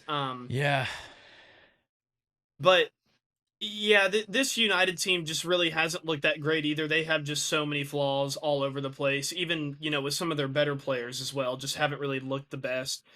And then moving over to the Tottenham side, they're coming off of a 1-0 win against Burnley, where they played super well against them. Probably could have done a little bit better, especially Pedro Porro, your right back, being your only goal. Yeah. Not really ideal there.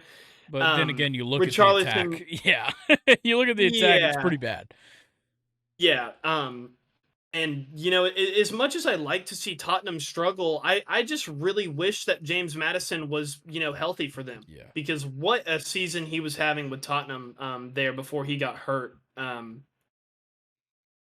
But yeah, I mean, this game, I feel like Tottenham and United are kind of in similar spots right now. They're just not really doing the best. Tottenham started well, kind of hit a rough patch, and then they're kind of refining themselves. Manchester United on the other end is just still kind of win loss, win loss, draw, win loss, win loss. So I'm going to take Tottenham. I think it'll be a 2-1 affair. Okay. I'm gonna go 1-1 draw between the two. I don't know. I feel like both these teams, I just can't trust them to like pull ahead. I might even think that it would go 0-0 before 1-1 just because of the goal scoring ability of these teams. Yeah, we rarely predict nil-nils on the Yeah. podcast. Well, they don't happen all that much. At least as much as they used to. Um Yeah.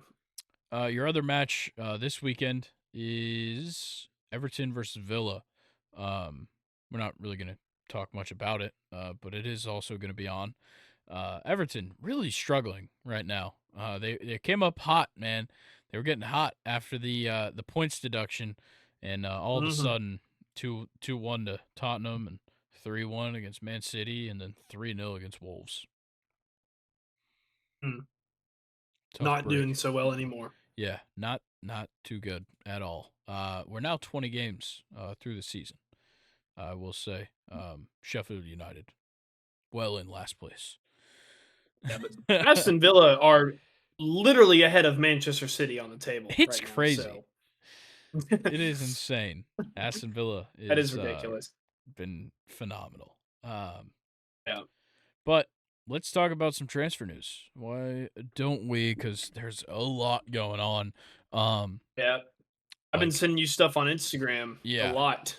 I've been honestly Things too I've heard. much transfer news, personally. So I guess we'll start with this. This thing happened almost a week ago now. Kylian Mbappe is going to Real Madrid, but also maybe he isn't. Maybe he's going to Liverpool. Maybe he's staying at PSG. I genuinely can't figure this out. I don't know what the hell is going on, but like I literally saw like 5 tweets in a row, and it was like, done deal, going to Real Madrid for free in the summer. Yeah. No, he isn't. He's going to Liverpool. He's gonna sign that loyalty bonus. Like, dude, I don't get it. I can't keep up with this. How is Kylian Mbappe ever gonna leave PSG? I don't know. What we need more journalists like Adam Scheffner in That's what I'm soccer to saying. just All we have really is go after some Fabrizio of these Romano. people. That's all we have. Yeah. Yeah. Everything else is like actual like physical print magazines. Like, what the fuck Literally, is this? it is a completely different culture trying to keep up with rumors in It is soccer than it because is any literally other somebody could sport. say something and everybody's gonna run with it. Yeah, Which brings me to like my me. next thing. Oh gosh. Real Madrid are considering a move for Erling Haaland because of concerns that they will not get Mbappe. Wow. Yeah. Okay. First of all, imagine being concerned that we're not going to get Kylian Mbappe, so we should go out and get Erling Haaland. Yeah. Wait, I can't get the best player in the world. Let me get the second. Like that's absurd. Yeah, and even that's up for debate too. But Yeah. I know one thing, and you can attest to this with me, is if you put Jude Bellingham and Erling Haaland on the same damn team, ah man. Dude, I'm going to be honest. Real Madrid might never have to sign a striker as long as they have Jude Bellingham because he can just play the Yeah. false nine to perfection. Yeah. It's Exactly. genuinely amazing. But that's not going to happen. Erling Haaland is not going to Real Madrid. Probably not. No. Yeah. Next thing though, the new management at Manchester United. I think Sir John Ratcliffe is the name. He's about 25% of that team. and his management group, Ineos, Ineos, I believe, they want to sell Casemiro to free up wages. I don't know how I feel about that. Yeah, I don't know if out of that lineup, I would get rid of Bruno Fernandes 1,000 times Yes. quicker than I'd get rid of Yes. Casemiro. I totally agree. Yeah. I don't know. I mean, Casemiro is just more of a stable player. You know, Bruno is a little bit of a crybaby and shouldn't be the captain of that team. He's a talented player, but he shouldn't be in a leadership role. Um, but you know, at the same time, though, if you have a guy like Kobe Mano coming up in that same position that Casemiro plays, maybe you do get rid of Casemiro. Yeah. I don't know. Personally, I would go for Bruno rather than Casemiro as far as getting rid of players. I definitely agree. Our next thing, though, PSG director Nasser Al-Khelaifi is looking into the possibility of Karim Benzema joining PSG on a 6-month loan. Yeah, I mean Benzema's time in Saudi Arabia has just been nothing but I feel like controversy. He Yeah. does have 15 matches and 9 goals and 5 assists though, so he's not been playing bad. No, But not at all. Benzema just fit in. He fit in so much better in Europe. So I actually don't mind that move at all. Yeah, I think it would be a great move for him. Honestly, it's probably the place he should have gone instead of Saudi Arabia. Yeah. You know, we're seeing a little bit of an exodus. There's quite a few guys leaving, or at least trying to leave Saudi Arabia. But at the same time, they're trying to bring more guys in. I haven't seen quite as much, though, which is kind of nice. Seems like they got a lot of the guys they wanted. Exactly. Yeah. Next thing, though, is a completed deal. Totally done. Timo Werner. I believe it's a loan deal to Tottenham. Oh, yeah. That one really surprises me because as soon as Timo got back to Leipzig, he was tearing it up in the Bundesliga like nothing ever. Like he never left. Yep. It's more just I question Timo Werner more than anybody else in this party. Like I don't know why you'd want to come back to the Premier Me League. neither. I don't get that. He did win a But Champions I mean, League. God knows he did. And I mean, God knows Tottenham could probably use him. I don't know.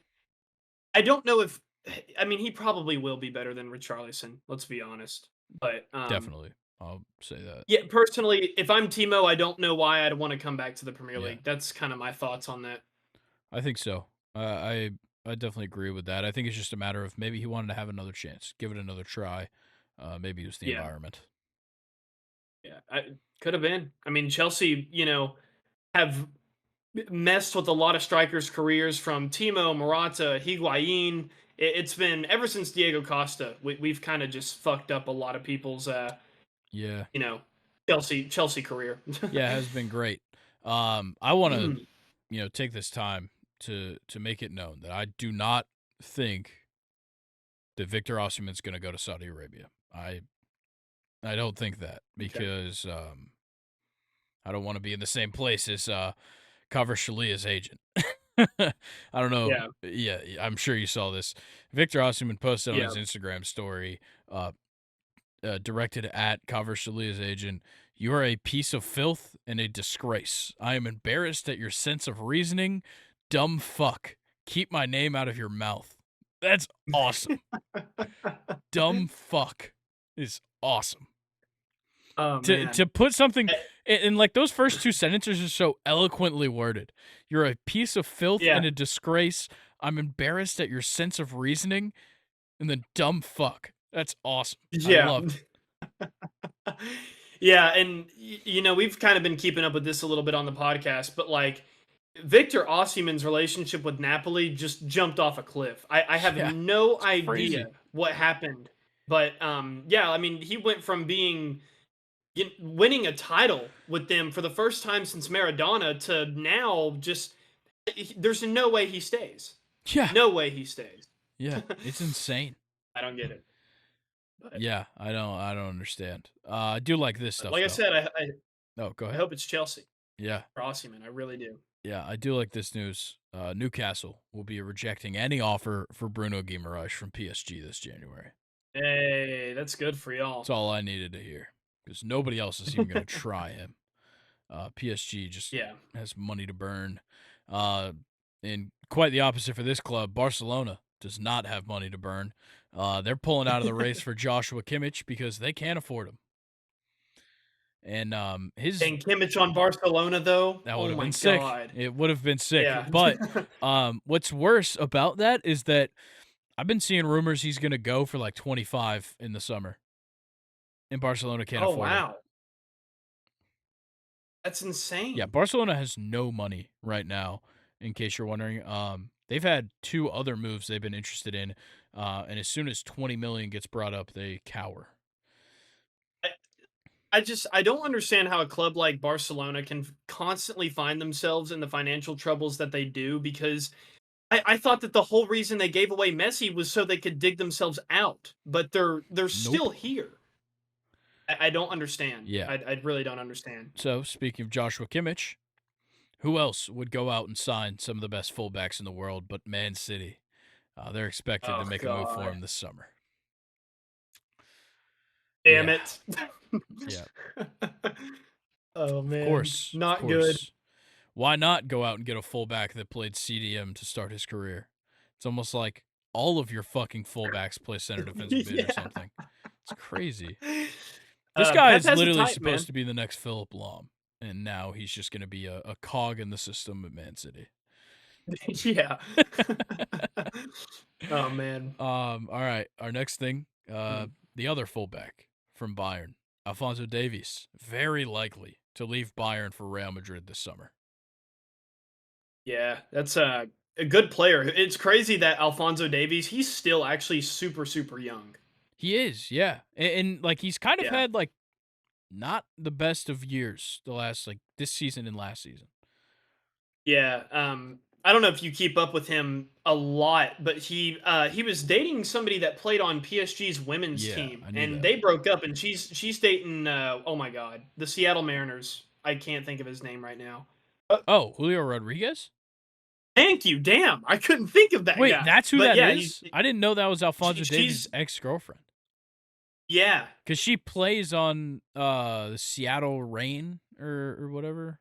OL Rain. Oh, I didn't even know she's in America Yeah, now. whoever Julio Rodriguez's girlfriend is plays for OL Rain or Olympic Rain. Yeah, but Interesting. yeah, I don't know what's going on with Davies though. I personally, I think everything went sour when they broke up. I kind of reading into it, I don't think it was the best breakup because it was one of those where Alfonso Davies came back a lot bigger from the offseason. So probably not too good on his mental psyche, but Yeah, he's still a great player. Maybe it's just a definitely. change of scenery. That's all he needs. Could be. But our next move, Inter Miami. Interested in another one. Philippe Coutinho this time. They want him to play with his Ooh. former teammates, Lionel Messi, Jordi Alba, Sergio Busquets, Luis Suarez. And honestly, by the time the season starts, probably Javier Mascherano, Claudio Bravo, Danny Alves, and Iniesta. The only Oh guy they're man. never going to get is Neymar. Yeah, yeah, they can't get Neymar. Maybe PK. Who knows? I think he's. Did PK announce that he's not retired anymore? Isn't I he thought returning I thought he was to? fully retired because he owns that I, soccer league. yeah. Hang on. I'm gonna look this up real fast. Even though we're talking about No, it's fine. I'm interested to PK know. So PK retirement. No, I'm not seeing anything else. okay. I thought that he might be coming back, but anyway, No Felipe big Coutinho. news. I don't really have anything to say much about MLS moves. It's just it's crazy what Inter Miami are actually Yeah. like. It's crazy that they're even able to make rumors with some of these players. I gotta tip my hat to that. Honestly, the fact that the guys that, for the most part, the guys that have been rumored have gone. Messi, Jordi Alba, Sergio Busquets, and Luis Suarez as well. Like Yeah, that's pretty solid. Gotta yeah, tip my no, cap to not them. bad at all for them for sure. So I But guess you know, Philippe Coutinho is a shoe in now. yeah, you say Miami and a lot of money, and you're talking to a Hispanic person, you're gonna get them every time. I guess that's fair. I don't That's know. the. I mean, it's a huge Hispanic hub in America, other than True. California. True. So Yeah. I don't know. It'll be interesting. Next move, though, a big move, actually. It's been completed. Radu Dragusin, I believe is how you say it. He's a defender from Genoa. Got a ton of attention over this past season. He has made his move to Tottenham. And actually, Bayern offered him more money, and he chose Spurs. Oh, Very interesting. interesting. Yeah. Yeah, I don't know why, but not really too sure if center back is where I would have gone if I was a Tottenham, if I was Yeah. leading their transfer. But depth is never bad, especially if the guy's 21 years old and is choosing to Yeah. play for your team. I feel like he could probably work his way in the lineup eventually. Yeah, and this guy's very good. He's been very good at Genoa over the course of a couple years now. And yeah, it's pretty big for him to choose Spurs over Bayern, considering Bayern offered more money as well. Yeah, But that's insane. meanwhile, Bayern couldn't, just let him get away with it. So they went ahead and just took a Tottenham player. They completed the transfer of Eric Dyer on a 6-month contract. So it's a permanent deal, but only a 6-month contract. They wanted to give Harry Kane someone to talk to because he hadn't Yeah, learned German yet. probably. That's probably true. Yeah, they're very Oh good friends, boy, aren't they? Eric Dyer and Harry I think Kane, I so. believe so. Hmm. Um, Bayern also looking at another guy in defense, this time a fullback, um, being Marseille's Jonathan Klaus, who has been killing it in the Europa League this season. Okay, that's a guy that I do not know. Really, So French right yeah, back. I'm never. He's great. Who does he play Um, for? Marseille. He has been unbelievable Okay, in defense. And I also gotcha. love using his team of the group stages card on FIFA. Yeah, Very good. nice. Um, and then next thing, Leonardo Bonucci's now short-lived career at Union Berlin is over. He has joined Fenerbahce in Turkey. Oh wow. I'm not that surprised. Union Berlin is quickly losing everybody they took on loan. Yeah. They've been Well, abysmal. God knows. God knows Fenerbahce need it with the talent that Galatasaray has on their team right now. Yeah, But yeah, yeah, I like that move. I always love it when legends go to Turkey because I think that league is so interesting. So yeah. Union it's Berlin nice. is a single spot out of relegation. Damn. Yeah, considering they finished fourth last season, that's pretty fucking bad. Yeah, and Um, they've pretty much just stood there in the Champions League. I yeah, mean, yeah. not really too sure if they actually played any games, but I don't think so. yeah. All right, quite a few other things. Juventus are very close to reaching a full agreement on Lille's Thiago Giallo. Um, very good Okay. young talent. I believe he's Portuguese. Um, he's definitely been on the radar for a few teams, and Juventus makes sense. He seems like a Serie A style player for sure. Yeah. Um, Next move, though, I'm kind of surprised by Sevilla nearing a deal for Manchester United's Hannibal Mejbri on loan.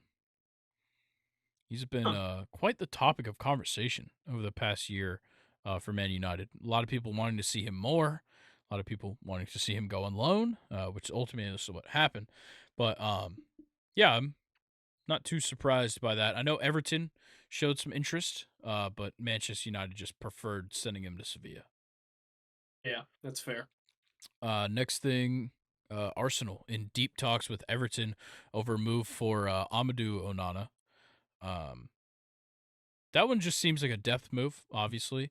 Um, Not a lot of Everton guys going to be starting at Arsenal Yeah. right now, but yeah, I don't mind the move. He's not a bad player at all. He'll definitely find his way into quite a few games. I feel. Yeah, 22 years old, 6'4". I Yeah. mean, shit, Yeah, let's sign definitely him up. physical player, which I think Arsenal is looking for. Just kind of physically imposing players. Then Jordan Henderson might take a move to Ajax to escape Saudi Arabia. I also heard about Chelsea Yeah, for him too. yeah, that was a Um, possibility. Um, think Chelsea's just kind of pulled out of it because I don't think they want to get rid of Conor Gallagher, which is kind of my next point. He's kind of at the top of Tottenham's list this January is Conor Gallagher. And I don't think Chelsea wants to let him leave. In that case, they wouldn't go and sign Jordan Henderson, which would also give Liverpool money because of a sell-on clause in his contract at Al Ettifaq. Oh god. So wow, Hendo is really gonna leave Steven Gerrard behind. Yep. Damn. Immediately. Yeah. I'm not surprised. He's like, when he made that move, it was like, there's no reason this guy should be going to Saudi Arabia just for money. Yeah. He never seemed like that kind of player in his time in the Prem. And all of a sudden, money hungry. Yeah, and it kind of left Liverpool in a scrambling spot. You know, even at the beginning of the season, we're just shitting on Liverpool for not having a holding midfielder for the longest time. And now they're first in the table. So, yeah.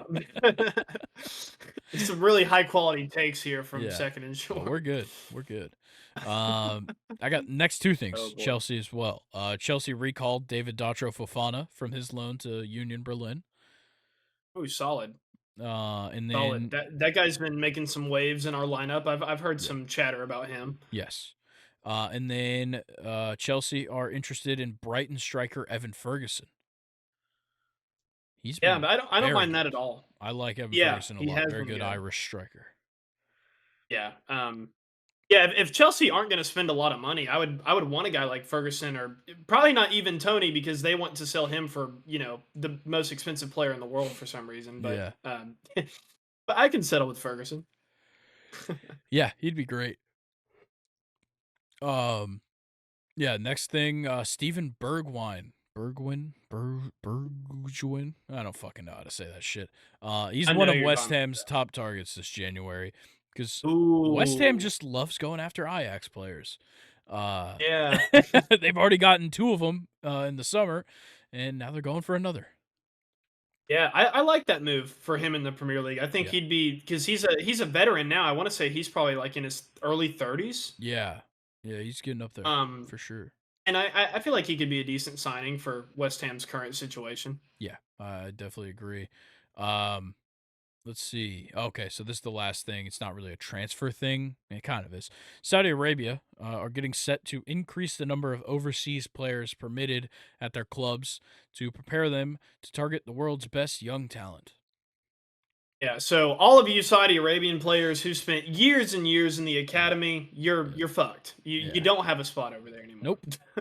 Nope. Slide over for a 16-year-old Brazilian kid. Yeah, they're gonna pay $1 billion. Yeah, exactly. I swear, bro. Endrick is gonna be playing for Al Ittihad's academy.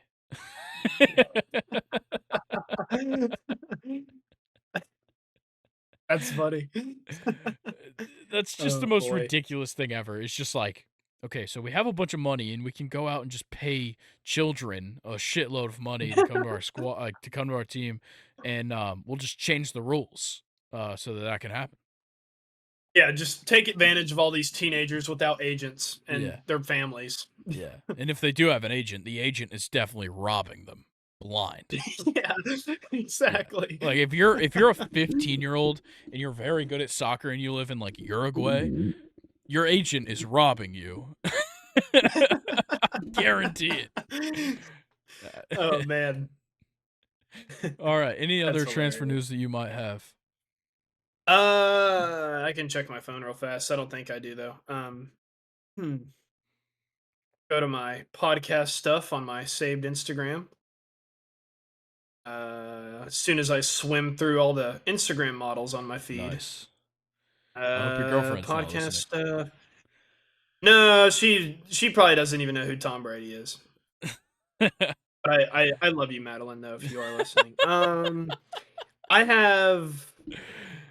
Well, this one's old. Did we already talk about Calvin Phillips to PSG? Yeah, we talked about it possibly happening. Yeah. Yeah, then no, I don't have anything. The only thing that I have is that Inter Milan are actually on the brink of bankruptcy. Oh, nice. And only the sale Good. of Brozovic and Onana allowed them to have a playable season this year. Fantastic. Is what I heard. That's Yeah. great. Yeah, so Barcelona and Inter Milan, maybe you guys should talk to each other. Yeah, Be best merge. friends. Yeah. All right. Well, uh I guess it's questions time then. Nathan hitting Yeah, us with let's do it. more questions. He actually titled it Oh even boy. more questions. This And these are some solid ones. I'm nice. liking them. Would you rather get sacked by Ray Lewis or trucked by Ray Rice? And I have a definitive answer to this one.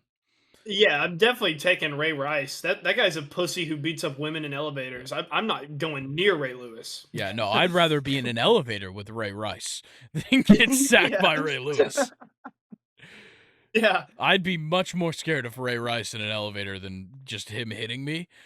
Dude, And I'd still rather get that than get sacked by Ray Lewis. bro, Ray Lewis is a threat. He's got all Yeah, that deer antler he did juice kill a flowing man. through his blood. Yeah, in Atlanta. Allegedly. He definitely killed a man. And I'm sure it was the deer Allegedly. antlers that made him lose his mind. And he killed that person. Allegedly. Yeah, allegedly. Yes, allegedly. Okay, Nathan's got us a hypothetical here. What team are you taking with all these players in their prime? Team A, Ooh, you've got Patrick Mahomes at quarterback, Le'Veon Bell at running back, Antonio Brown and Jamar Chase at wide receiver, and George Kittle at tight end. So that's Team A. Team B, okay. Big Ben, Derrick Henry, Chad Ochocinco, Tyreek Hill, and Tony Gonzalez. Mm, It's tough. Is it just A and B? Yeah, just A and B. I think, oh boy. I'm probably team A if I wanna win. Le'Veon Bell and Antonio Brown and prime Patrick Mahomes, that'd be Yeah. kinda ridiculous. Of course, even I can admit prime Big Ben does not compare to prime Patrick Mahomes. In fact, we may have not even seen Patrick Mahomes in his Yeah, prime yet. that's a good point. So I think I would probably have more fun watching Big Ben play quarterback, but Team A is gonna win so many more games, Yeah, I think what Team I B think. has on its side is um I personally think the receiving core works the best.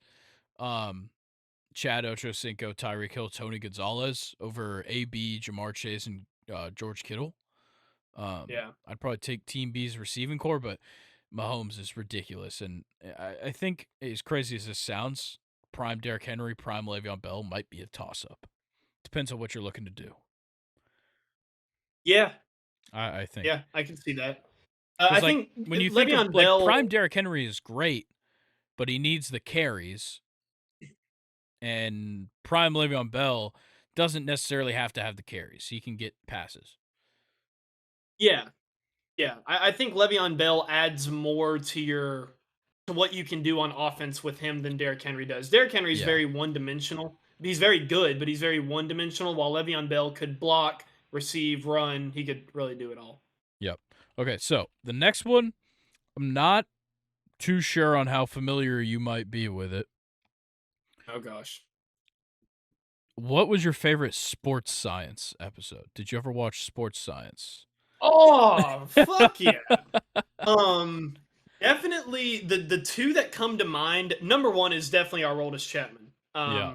That was a very interesting one because I mean, he really is just he throws the ball different. And I think at the end of that episode, they called him potentially the hardest throwing human of all time. Just picture Mhm. that, the hardest throwing human of all time. Yeah. That's just a ridiculous thing to say because you got to think like, back when there were mammoths to hunt, there were probably some, natives that could throw spears really, really fast. So Yeah. to say that Aroldis Chapman is probably throwing harder than guys that are hunting for food is ridiculous. It's a But good the point. other one that I can remember is Odell Beckham Jr. They Yeah. had a sports science on him, and they were talking about like how unusually large his hands are. And it makes perfect sense when you go back to 2014 or 13, whenever he did this. Yeah. And it's like, well, yeah, of course, if he's wearing the stickiest glove on planet Earth matched with massive hands, he's going to catch the ball. And I just thought that one was interesting too. So Yeah. Odell and Aroldis Chapman, sports science. Yeah, I really liked the I'm trying to remember. Lonzo Ball passing a basketball through a moving car. That one was sick. Oh, That wow. was a cool one. Huh. Um and I'm trying to remember. I know there was a one about swimming. And I think it was kind of about Michael Phelps. Um I can't remember what it was about, but that one was cool. Um yeah, probably those two are like the big ones. I know they Okay. did one like more recently about Tyreek Hill and like what makes him Oh, so fast. That one's very cool. yeah. Um, Okay. for sure, I'm that gonna one's have to cool. watch that one. Yeah. Yeah, Michael Phelps, in my opinion, going how you just mentioned him in a sports science, I think he is probably one of the most underrated athletic looking people of all time. He is Oh a yeah, definitely. freak of nature genetically. Yeah, yeah, he definitely is. Okay, so there's a follow up for this though. Um, who would you want to be on sports science, and what aspect would it be about? Oh, that's such a good question. I don't know what got Nathan thinking about sports science, but I'm glad he was. Yeah. Do you have one here? I'm still Um, kind of thinking. I'm trying to think of some because like there's definitely like some funny ones. Um, you could do maybe like just looking at the science behind like Bill Belichick just smashing headsets. Um, that would be How about Juan fantastic. Soto and walking? That would be Like cool. do like a sports science on his eye coordination or something. Like do an eye thing Yeah, that for would be him. wild. That'd be sick. Um, I'm trying to think of anything else. Yeah, I can't think of anything else. Like obviously it's fun to just like Maybe the physics involved with baseball are always ridiculous. Um, maybe like yeah. looking I'm at thinking maybe looking at like I'm gonna sound like a fucking nerd. Um, looking at the differences between each year's baseball. That's often a hot topic. Um, every year there's a like they essentially make a new baseball every season for the MLB. okay. Um, and they don't say it changes, but it seems like it changes. Um, and I would love to see that play out. Like take a baseball that was used in, 2018, 2019, 2020, like all the way up to now and see how different they are. Cuz like there's years where like it almost reflects in the statistics of these balls are juiced, these balls are dead, whatever it may be. So that would be interesting. Yeah, maybe I know I'm once again kind of sticking with baseball, but just have Ellie De La Cruz go on there and stand. Yeah. Just have him do a Yeah, couple just look at drills him. and figure out what the fuck. Like I mean, someone that's his size and moving that fast and also is just he can throw hard, he hits hard, Yeah. he's, like I said, super tall. Like he's just kind of just look at all parts of his game. I feel like would be interesting. Yeah, definitely. Okay, next question. What are your favorite or least favorite memories of Nick Saban and Bill Belichick? Oh wow. uh I gotta remember what some they of Nick fucking said in this Nick press Saban's conference. speeches have been awesome. Um yeah, I would go with like some of Nick Saban's most memorable speeches. I can't really think of one off the top of my head. Yeah. Okay, Uh yeah, this is the one. My favorite by far. Um, a while ago, they played Georgia Southern. Um, and he said they ran through us like shit through a tin horn. yeah. That's unbelievable. um damn. Least favorite memory of Bill Belichick, probably Spygate. Yeah, probably 28 to Um 3. yeah. Probably 28 to 3. Do I have any good memories of these people? Honestly, Nathan, not really. Um I don't There's always like a good Belichick for both of these guys. There's always like a moment when like they're winning a game and you get that smirk. Because these are two guys that yeah. it was like it was a big thing if like they were laughing or if like they were smiling. yeah. Like a good Yeah. smirk out of either of these guys. It was just a good memory. Yeah. Anytime Julian Edelman talks about Bill Belichick is always hilarious. That's true. Um, Yeah. yeah, that's all I really got for that one. Okay. That was a And good question though. Very relevant. obviously the season isn't even over yet for you, but what's your way too early record prediction for the Falcons and the Steelers next year? Obviously, I'll do the Falcons if you would like Wow. to take over the Steelers. I think the Steelers. I'm gonna go like 11-6, 10-7 Okay. again. And then if I were to give the Falcons one, I think I would probably I would give them 10-7 for the Falcons. Gotcha. Let me see who the fuck Yeah. we're even playing next year. The Steelers at home. I know that. Cool. Yeah. I have to try to go to that game. Second and short goes to the Steelers Falcons game. Yeah, that would be cool. Yeah. Let's see. Panthers, duh. Saints, duh. Buccaneers, yeah. Okay, so we play the Cowboys at home. That's a loss. Maybe. I don't know what the fuck this team's gonna look like next year because we'll probably have a new quarterback, a new head coach, of course, new offensive coordinator. This is gonna be a very different Falcons team next year. I'd say we'd lose to the Cowboys, beat the Giants, beat the Chargers, maybe. I'm gonna say we beat the Seahawks since Pete Carroll's gone. I'm gonna say we beat the Steelers. Fuck it. Um, Yeah. we'll Y'all haven't done we'll that in a long time. yeah, we'll lose to the Chiefs. Um, yeah, I'm gonna give us a good 9-8. 9-8. Yeah, yeah. We don't have the Yeah. easiest schedule next year. That's fair. All right. Well, that's it. That's all the questions. Luke, did you enjoy yourself today? Yeah, this was a really fun episode. Yeah. At some point You know, during the it's episode, you've been sitting in the dark, with just like a yeah, I don't spotlight on know. your head. I think the camera definitely is making it darker behind me. Okay. Yeah, I don't know why it's doing that, but Yeah, I I, like I there have was been at in the one dark. point like it looked fine, and then like I look over and you're just in the Yeah. dark. Well, you know, it's January in Georgia, man. The sun sets at like That's 3 a p.m. good point So because it was definitely light outside when I started recording, and now it's not. Um, yeah, all right, well, that was a fantastic episode. Of course, NFL playoffs going on this weekend. Tons and tons of stuff to pay attention to. So much talk in college football about head coaching. So much talk with the transfer window and all that. A ton of more signings to be done in the MLB and all that stuff. So, yeah, I think we'll leave you guys with that. And Luke, anything for the people? y'all like how I turned on my light just now? Look how much better Perfect that timing. looks. Yeah, Perfect this is timing. really 2 good. hours in. So, all right, guys, wild card weekend. Yeah, let's just fucking restart. Oh my god. All right, guys. Well, Oh enjoy man. all of the football, enjoy all of everything, and this wonderful time for sports news.